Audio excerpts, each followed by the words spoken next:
do Teu Santo Espírito, perdoa os nossos pecados, as nossas falhas, nos conduz, Senhor Deus, a abrir os nossos corações, estar atento à Tua palavra, para nos edificarmos. Em nome de Cristo, eu te peço, abençoe esse estudo, como também os demais estudos que estão ocorrendo com os homens, com os jovens e com as crianças. Em nome de Jesus, eu te agradeço. Amém. Amém. Amém. Nós vamos sentar.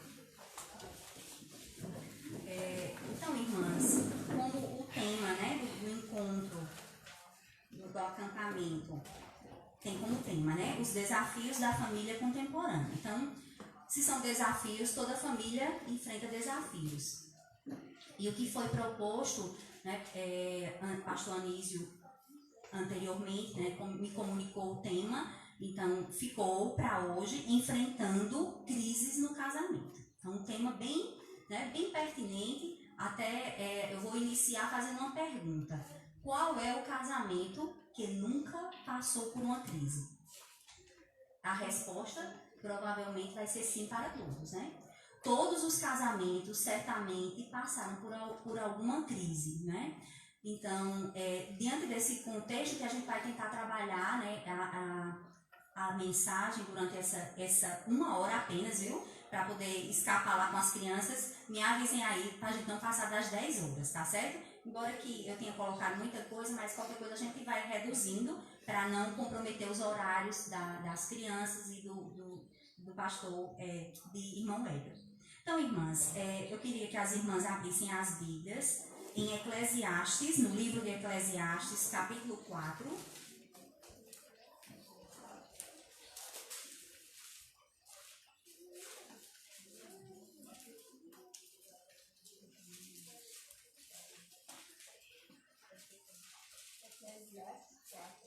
Eclesiastes, capítulo 4, versículos de 9 a 12. Então, eu vou fazer a leitura e depois a gente vai começar com a mensagem. Então, está escrito assim na palavra de Deus. Vamos começar do 8. Do 8. Há um que é só e não tem ninguém, nem tampouco filho, nem irmão, e contudo não cessa do seu trabalho. E também seus olhos não se satisfazem com riqueza, nem diz: para quem trabalho eu, privando a minha alma do bem. Também isto é vaidade e enfadonha ocupação. Versículo 9. Eclesiastes, capítulo 4, do 9 ao 12. Vamos para o 9. Melhor é serem dois do que um, porque tem melhor paga do seu trabalho. Porque se um cair, o outro levanta o seu companheiro. Mas ai do que estiver só, pois caindo não haverá outro que o levante. Versículo 11. Também, se os dois dormirem juntos, eles se aquentarão, mas um só, como se aquentará? Versículo 12. E se alguém prevalecer contra um, os dois lhe resistirão. E o cordão de três dobras não se quebra tão depressa. Então, irmãs, eu gostaria só que vocês repetissem comigo a parte B do versículo 12. A parte B do versículo 12. E o cordão de 3 dobras não se quebra tão depressa. Depois a gente vai aprender o que seria esse cordão de 3 dobras, que com esse estudo eu aprendi, né, o que seria. A primeira leitura quando eu fiz, eu fiquei me interrogando o que seria esse cordão de 3 dobras, né? Então a gente vai inspirados aqui, que Deus me ilumine, né, me guie. Então, irmãs, como eu tinha feito aquela pergunta, qual o casamento que nunca atravessou uma crise? Todos os casais, né, quer queira de crentes ou de descrentes, enfrentaram crises e enfrentarão, né, até os últimos momentos das nossas vidas. Nós passaremos por crises. Mas aí tem 2 diferenças. Tem determinadas crises que servem para a solidificação do casamento, que servem para aumentar a unidade do casamento, a união e fortalecimento do casal. Já para outros casais, as crises quando vêm, elas são motivos de destruição. Ou não é assim? A gente percebe que tem esses dois caminhos. As crises vêm, se é um casal de crentes, geralmente as crises têm um propósito de Deus para o fortalecimento, para a união, né, do casal. E eles sentem isso, né? Aumentando o fortalecimento, a união do casal. E já para alguns casais, quando são acometidos pelas crises, eles fazem o quê? Eles caminham para a destruição. Os entraves, né, que são as crises, eles culminam na destruição do casamento. Aí eu pergunto, a Bíblia abre essa porta para que um casal para que um casal siga o caminho da separação? Na Bíblia há essa porta para crentes?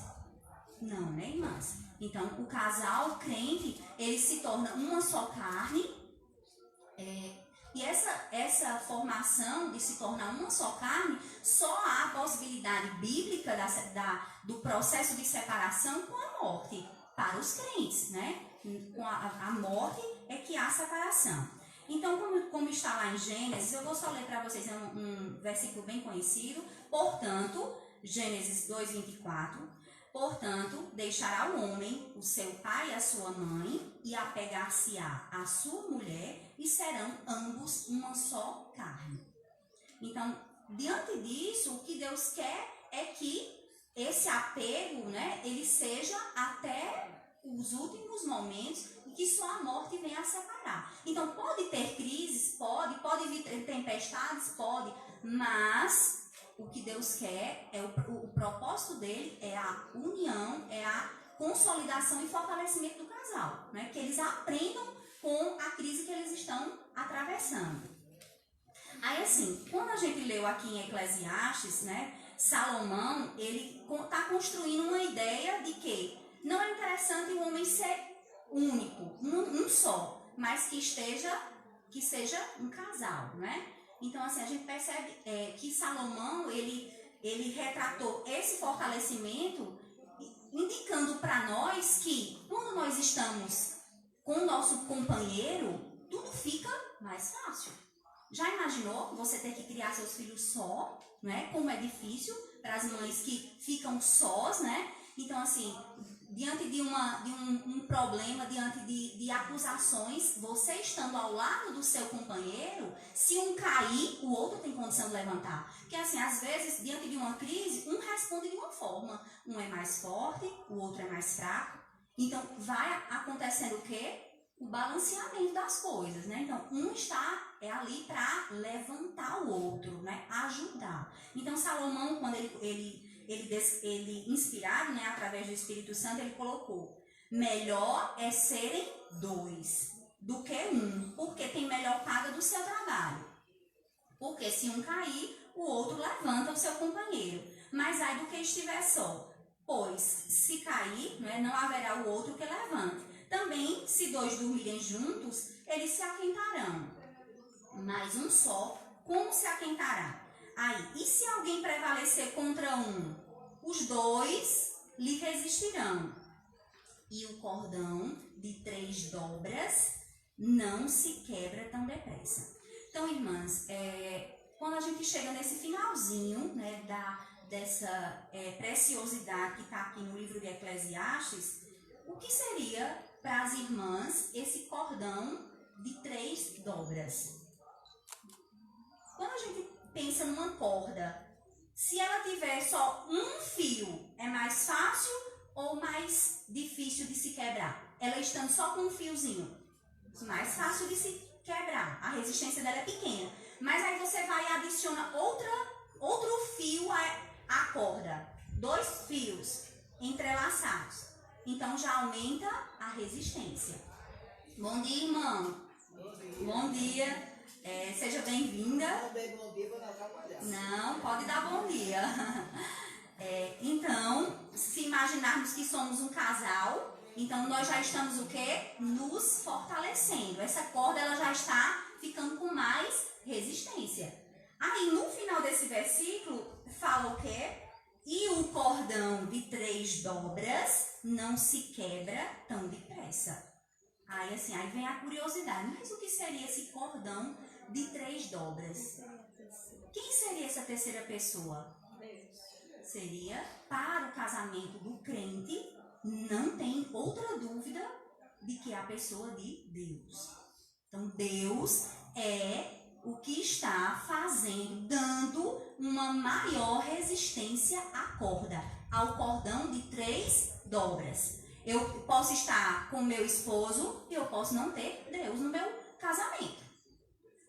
Aí a resistência dessa corda, ela é menor. Agora, se eu colocar Deus, se eu convidar Jesus para ser o Senhor do meu casamento, ele vai dar uma resistência muito grande, que é o que a gente vê na corda de 3 dobras. Então, os casais do mundo, eles não conhecem a Deus. Eles não sabem da existência de Jesus. Então, eles vivem apenas em dois fios. Então, é muito mais fácil de se quebrar, não é verdade? Ou seja, é o que a gente vê, né? Então, muitos casamentos sendo desfeitos. Então, as estatísticas, eu até, por curiosidade, eu vi uma informação falando que nos Estados Unidos, a cada 100 casais, 65 se divorciam. 65% dos casais se divorciam. 35% vivem, mas com a perspectiva também de se separar. E apenas 2% vivem bem, do tipo, o meu casamento é um casamento abençoado por Deus. Então, a gente percebe que dentro de 100 pessoas, apenas 2 diz no seu coração, não, o meu casamento é abençoado por Deus. Ele está dando, nesse cordão de 3 dobras, ele está presente. Então, ficou claro essa questão da corda de 3 dobras e o quanto ela é importante para a gente entender. Isso aqui não é só relacionado com o casamento. Salomão, quando quis falar aqui do relacionamento até mesmo entre os crentes, do tipo, se nós nos juntarmos para efetuar um trabalho, ele vai ser mais rentável com mais pessoas, né? Ou seja, quanto mais unidade entre os santos, quanto mais unidade entre os irmãos, maior a resistência. Já imaginou uma igreja separada entre si? Ter os irmãos aqui, aí um com queixa do outro, um não fala com o outro. Tem resistência? Tem solidez? Não tem. Então, Salomão, ele quis falar aqui que é melhor ser 2 do que 1, não é? Então, sempre essa unidade, essa união, não tem como. Aí a gente pode extrapolar para o nosso casamento. Que se eu estiver apegado ao meu esposo, diante das necessidades, diante das tribulações que vão acontecer, Deus vai abençoar para que a gente possa atravessá-las, né? Que é diferente dos casais do mundo, os descrentes, que eles não, no primeiro obstáculo, na primeira crise, o que eles fazem? Eles simplesmente retrocedem e há a destruição do casamento.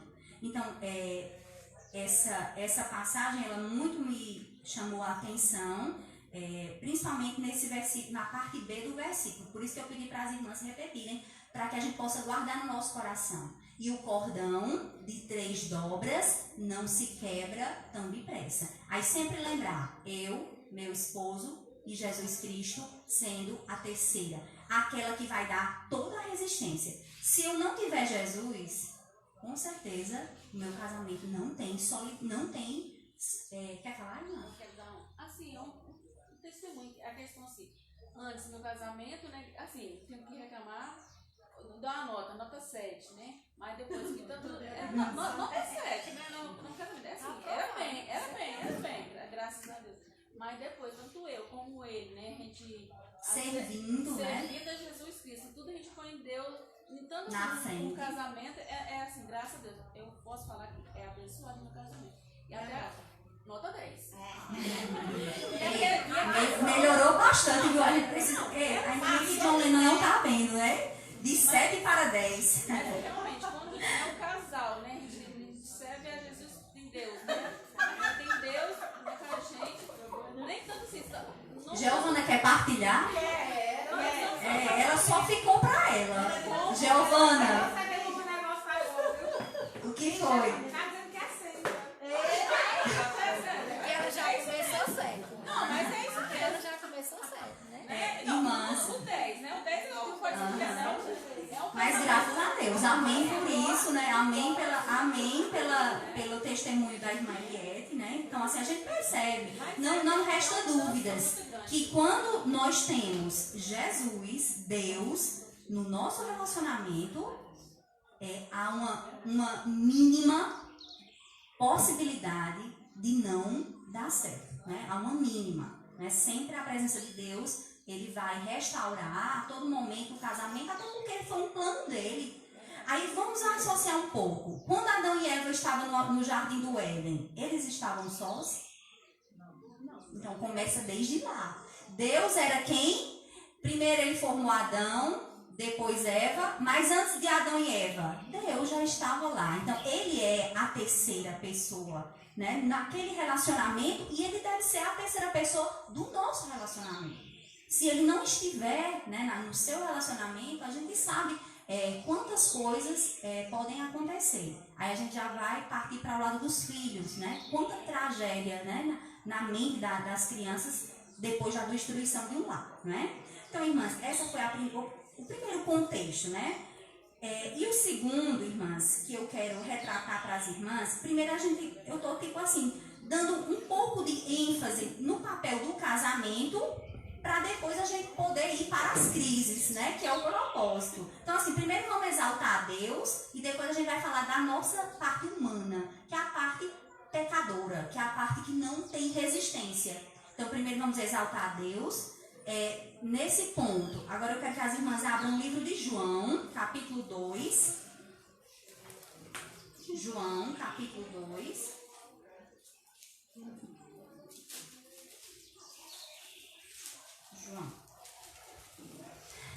Que tem como título Primeiro Milagre de Jesus nas Bodas de Caná.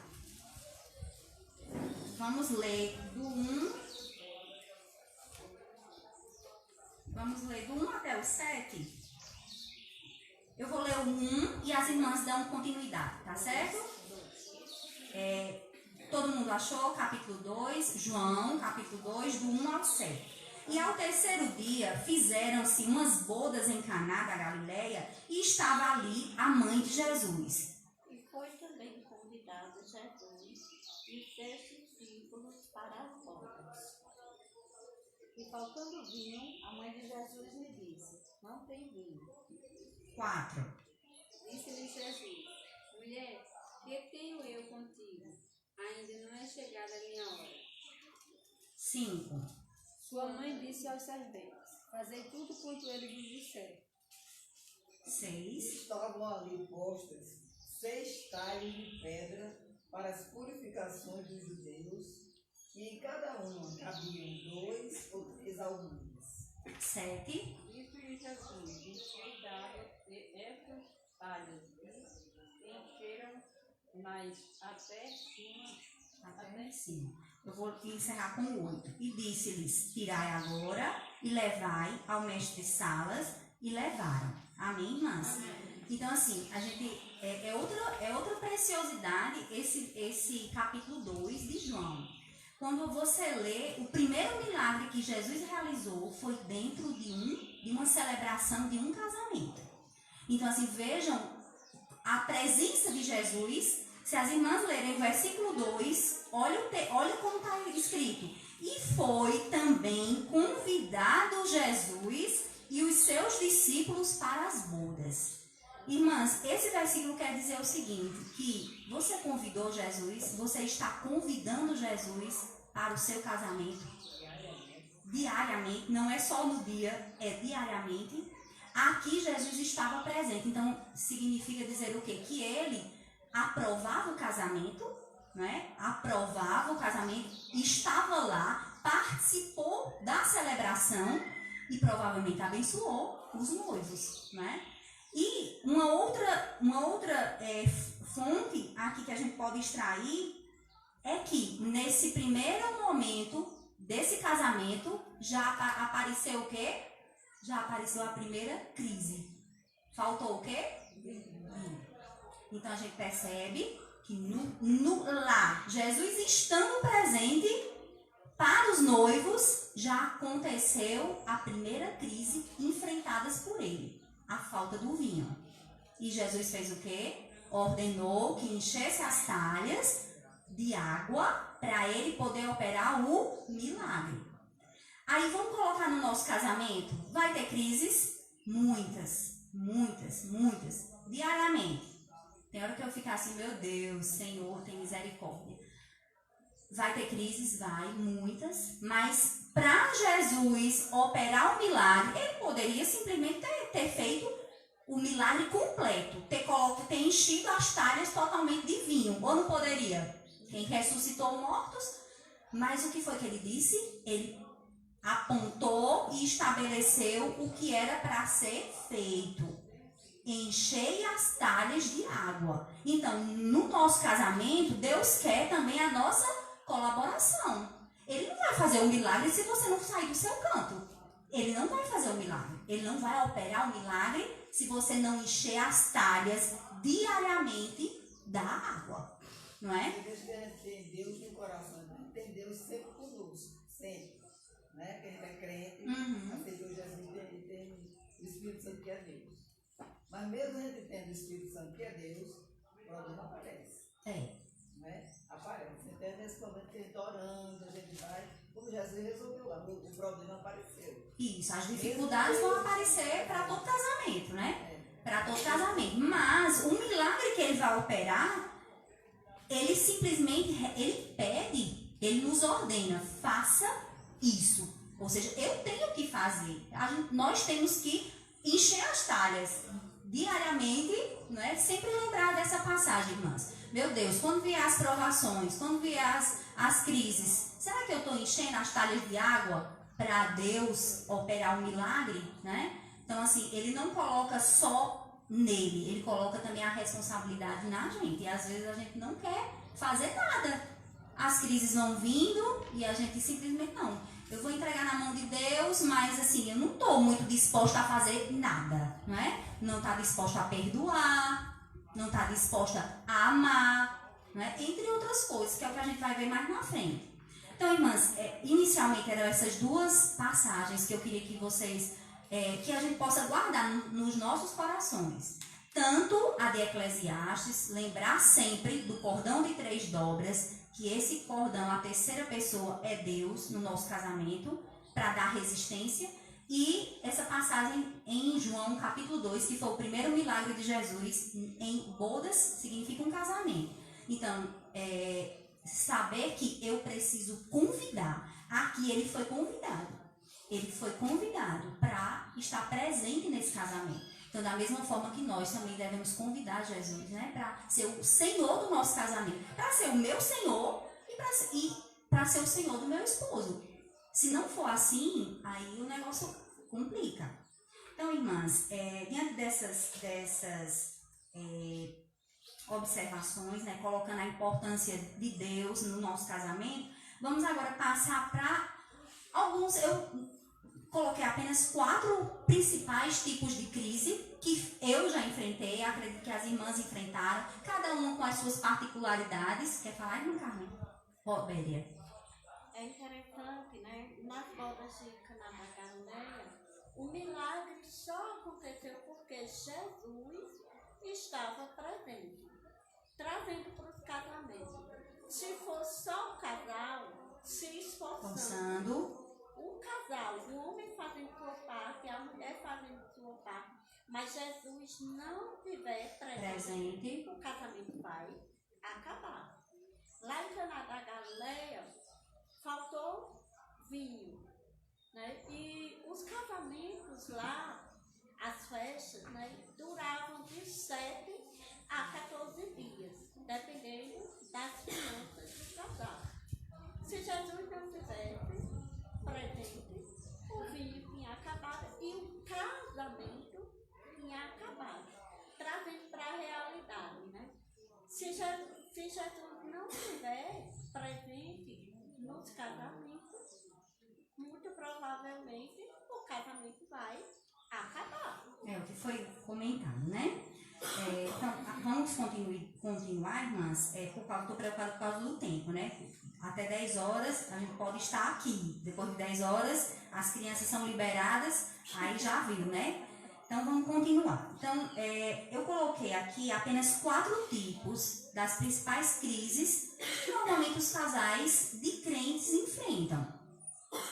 Aí eu coloquei também assim, as principais crises que afetam o casamento, né, dos crentes, geradas por falta de contentamento, falta de perdão, falta de amor e falta de submissão. Então, as principais crises que nós enfrentamos, elas estão dentro desses modelos aqui. Falta de contentamento, falta de perdão, falta de amor e falta de submissão. Aí vamos começar com a primeira crise, que é a financeira. Qual foi o casal que nunca passou o popular cabelo grosso, né? Ou seja, de você passar situações difíceis, né? Que na maioria das vezes os casais, logo no início, quando não tem uma certa estabilidade financeira, passam, né? Passam por crises financeiras. Então, assim, o que é que a gente pode entender dessas crises financeiras? Eu tenho que estabelecer 2 coisas na minha vida. Ao longo do tempo, viu, gente? Não é que, não, isso aqui, eu nunca cometi esse tipo de engano e de erro. Claro que cometemos, a gente comete todo dia, né? Mas, assim, a gente tem que pedir a Deus, Senhor, não me deixa cair nessas ciladas, nessas tentações, na concupiscência. São 2 coisas, saber o que é necessidade e o que é desejo. A duras penas a gente acaba aprendendo, né? O que é necessidade para a minha vida mesmo e o que é desejo. Quando a gente vai para o lado do desejo, geralmente só se dá mal. Eu passei por isso, acredito que as irmãs também já passaram por isso. Quando a gente deseja e não vê as consequências, aí o casamento entra em crise. Porque o azeite se acaba, né? Se você gastou mais do que você deveria, se você consumiu mais do que você ganha, então, uma das coisas assim que a gente pedir a Deus, né? Senhor Deus, coloca no meu coração contentamento para, se eu tenho uma casa, graças a Deus por ela. Se é pequena, graças a Deus. Se Deus deu uma casa grande, amém por isso. Mas eu não posso extrapolar as minhas necessidades e ir no caminho do desejo. Porque assim, sempre o desejo, ele vai estar direcionado para o lado da concupiscência, né? E nós sabemos disso, né? Então, assim, estabelecer o que é necessidade e o que é desejo. Aí, assim, Deus vai suprir no que está na Bíblia os nossos desejos ou as nossas necessidades? As nossas necessidades, né? Então, assim, se nós temos o café da manhã, o almoço, pode não ser um almoço, como eu gostaria que fosse, mas o que Deus colocou lá, mesmo que seja um bife do olhão, né? Vamos ficar contente com o que Deus colocou. Mas, assim, será que todo mundo de início está grato a Deus por isso? Não, né? A gente sempre fica, como eu gostaria de algo melhor, bababá, né? Então, assim, o ser humano é queixoso, é murmurador por natureza, está na nossa natureza, tem hora que não dá nem para controlar. Às vezes você se vê murmurando, parecendo que está conversando, né? Só que não, é murmúrio mesmo. Então, estabelecer o que é desejo, do que é nossa necessidade, e a outra coisa nós estamos nos comportando como formigas ou como tolas. Formiga é aquele inseto que ajunta.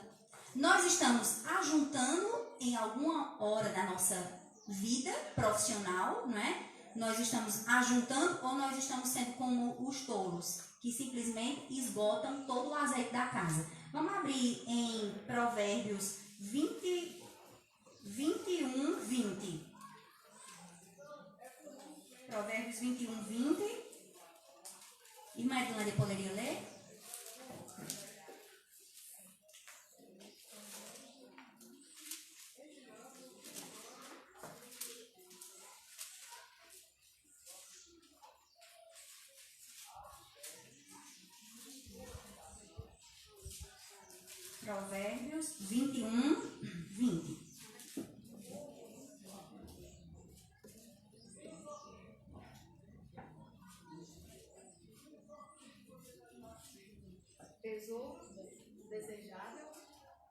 azeite há na casa do sábio, mas o homem insensato o esgota. Olha só.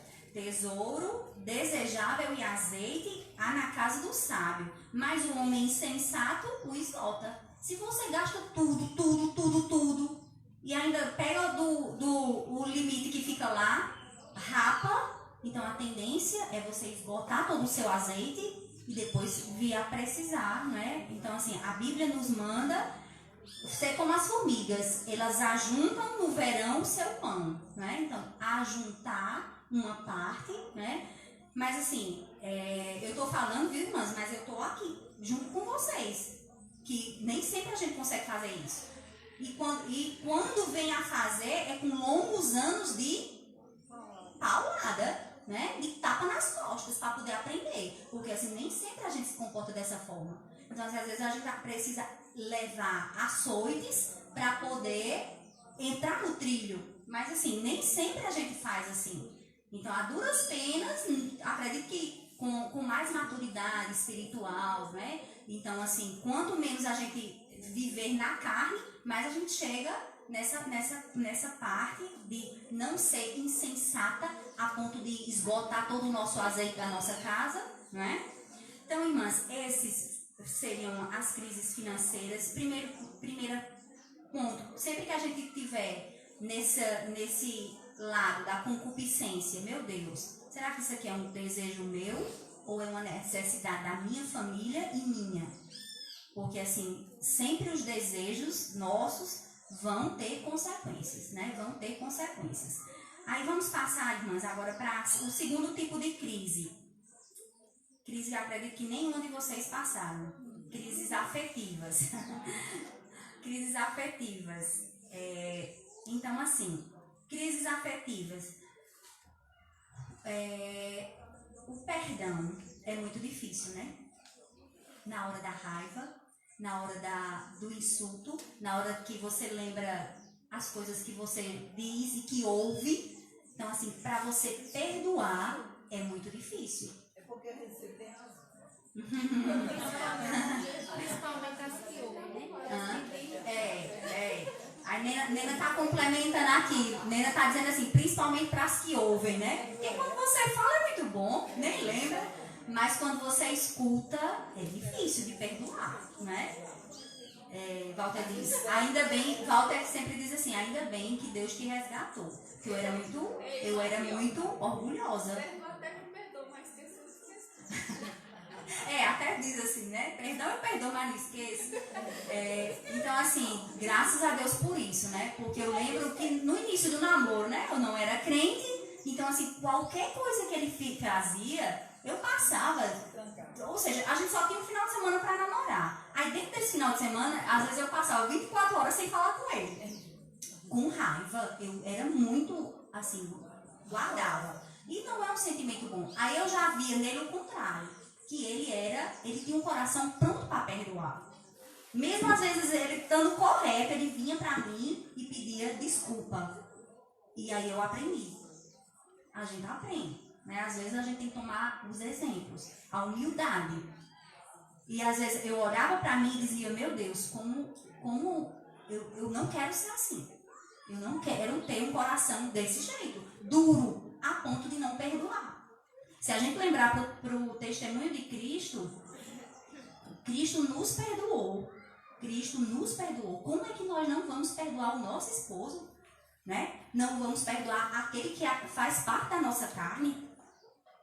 Então, assim, o perdão é algo muito difícil, mas a gente tem que olhar para Deus e lembrar, se eu fui perdoada por Ele, como eu não posso perdoar alguém? Como eu não posso perdoar? Igual assim, que tem pessoas que não são do seu laço familiar, mas assim, você pode perdoar, mas também não precisa viver com beijinhos e abraços. Perdoa, deixa pra lá, né? Mas assim, o seu esposo, não dá. Você tá ali convivendo, né? Convivendo 24 horas com aquela pessoa.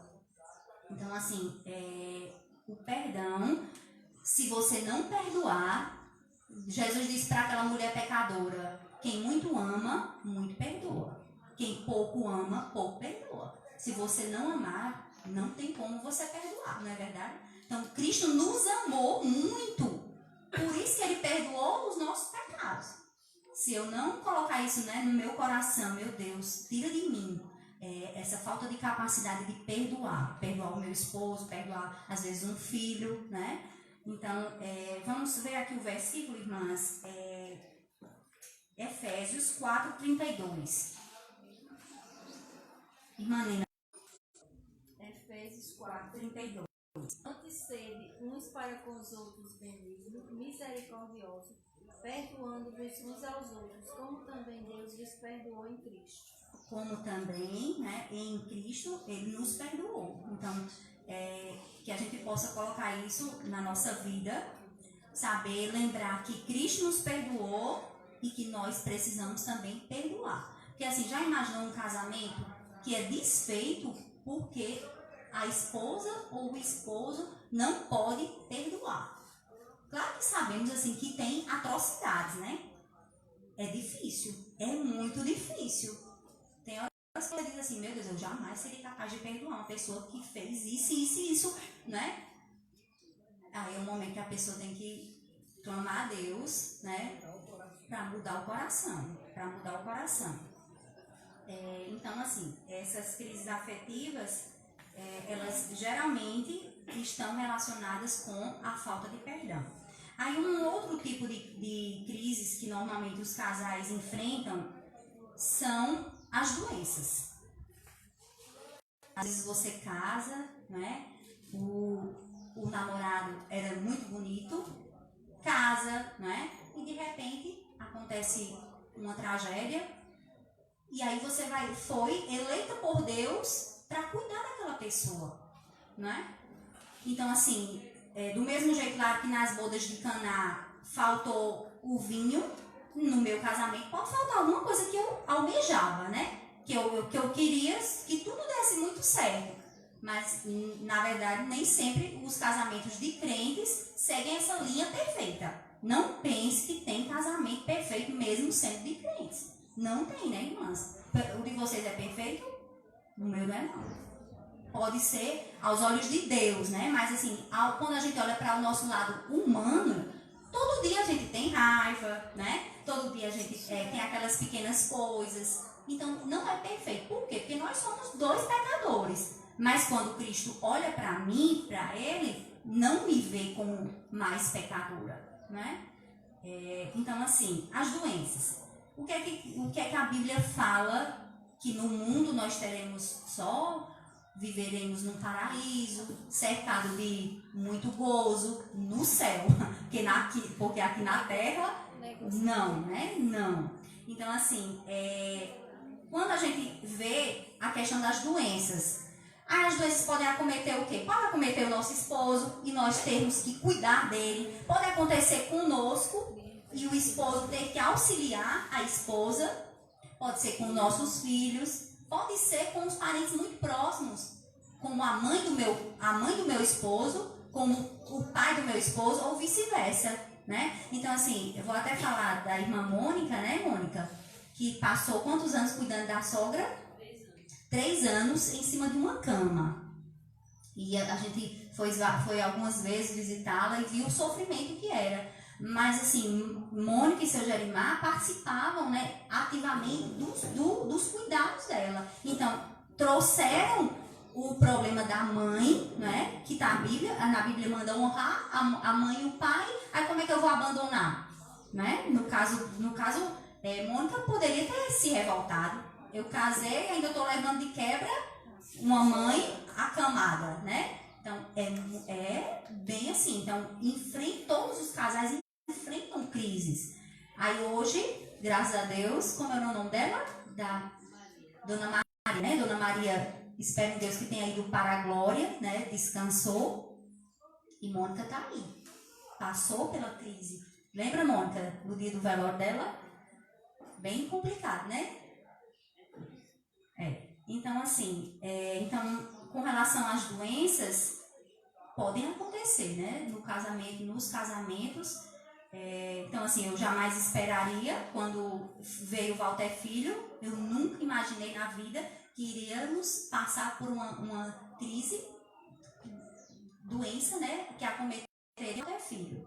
Mas, assim, glória a Deus por isso. Hoje a gente consegue ver as bênçãos de Deus, né, na nossa vida, através da operação de Deus, porque todas as coisas contribuem para o bem daqueles que amam, né, daqueles que amam a Deus. Todas as coisas, todas, seja doença, seja o que for, contribuem para o bem. E um outro versículo, irmãs, para a gente dar ênfase aqui nessa parte das doenças, quem é que vai sofrer por alguém se não tiver o amor verdadeiro? Não é? Quem é que vai sofrer por alguém se não tiver o amor verdadeiro? Não é esse amor que o mundo coloca aí. Pode falar, irmã. No meu caso, o meu casamento já começou em crise, né? Que foi quando o Juan nasceu, e que aí mas só fortaleceu. Pois é aquilo que eu estava dizendo. Começou turbulento, mas aí foi fortalecendo. Para os crentes é motivo de fortalecimento. Para os descrentes é motivo de separação. Aí a gente não era crente, né? Mas Deus já sabia. Já era escolhido, né? Deus já sabia. Fortaleceu, né? Amém por isso, né? Então, assim, eu percebo que tem um grupo no Brasil chamado Família Batem, que é todas com os filhos que têm a mesma doença de Valtinho. A maioria, os maridos abandonaram as esposas. Todas elas cuidam dos filhos só. Por quê? Porque não tem Deus. Porque não tem a terceira dobra no casamento. Na primeira crise, que foi a da doença dos filhos, o que é que os maridos fizeram? Vocês acham que uma pessoa com um filho na situação de Valtinho teria psicológico, falando como mulher carnal, de ter um relacionamento afetivo? Não, né, gente? Mas graças a Deus, Deus consegue separar essas coisas, né? Consegue separar. E no caso deles, eles não conseguem.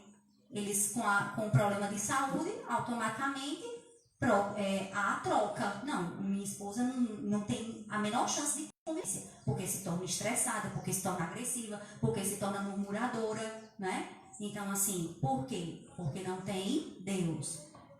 Aí vamos ler um texto muito conhecido. Só uma observação aqui. Há doenças também, né, que acometem uma área que é importante no casamento, que é a área sexual, né? Pode ocorrer de, por alguma doença, a mulher se tornar frígida, o marido se tornar impotente, e se Deus não tiver um relacionamento, por conta disso, o casamento vai acabar. Uhum. Né? Vamos lá para 1 Coríntios 13. 1 Coríntios 13, 4. Irmã Vitória, pode ler? Não, viu, gente? 13, 4.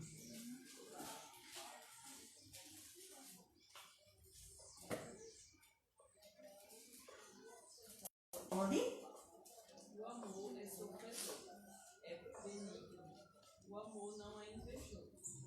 O amor não trata com leviandade. Não se ensoberbece. Amém. Vamos só ler o 7, irmã Eliette. 7? Tudo sofre, tudo crê, tudo espera, tudo suporta. Amém, irmãs? Então, assim, não tem como você sofrer por alguém ou junto de alguém se você não tiver o amor. O amor, que é o amor bíblico, né? Porque assim, a gente percebe muito que as pessoas falam, eu amo fulano, eu amo... Na hora da necessidade, simplesmente você não vê mais essa pessoa. Ela não tem o menor grau de relacionamento com você. Então, amor não é só nas palavras. Não, amor é atitude. É você estar lá, sofrendo, participando, né, junto. Se não fosse assim, a Bíblia não dizia. O amor é sofredor. Quem pensa, não, eu vou amar só na felicidade? Será que é amor? você só viver 24 horas de beijos e abraços, só em palavras que o vento leva? Não, né? O amor é do tipo assim, no caso, nós, mães, quanto a gente não padece pelos filhos? Desde pequenos, né?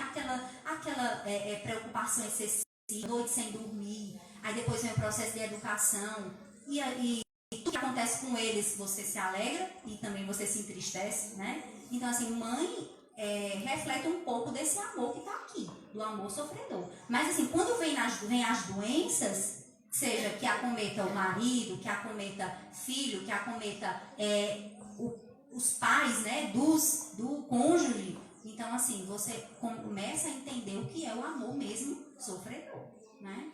Que é o amor da Bíblia. E o último ponto, irmãs, vamos para esse último ponto, que é um ponto assim que muitas causam entraves, e isso também leva a crises diárias no casamento, que é a falta de submissão. Tem muitas mulheres que se apoderam, né, hoje, principalmente as descrentes, né?